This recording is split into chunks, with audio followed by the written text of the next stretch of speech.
Toto je veľmi zaujímavé, že to materstvo je taká neprenosná skúsenosť, pokiaľ to ten muž nevyskúša. Čiže keď obidve strany sú ochotné počúvať a zároveň sa komunikuje vhodným spôsobom, tak to vie ako fungovať veľmi dobre. A ako vyzerá ten vhodný spôsob odporúčaný? Stále hovorím, že treba vybrať správny čas a miesto.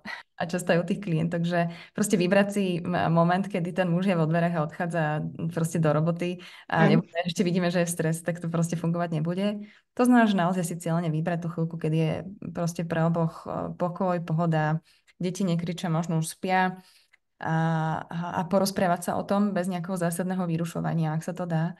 A začať s tým, že tá žena začne popisom tých svojich pocitov. To nebol jazyk ty, ale bol to jazyk ja.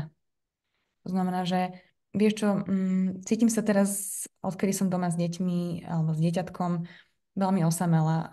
A je to pre mňa náročné byť celý deň izolovaná a ešte večer vlastne, keď sa stretneme, proste byť v dobrej nálade a plná energie. Ale zároveň vlastne nehovorím, že je to tvoja vina. Využívať ten jazyk ja a vyhnúť sa jazyku ty. To znamená, že nepoviem, že cítim sa osamelá, keď som doma celý deň s dieťaťom a ty si v práci. Hej, to sú už presne také tie, kedy my narážame na tie obvinenia a tomu je fajn sa vyhnúť.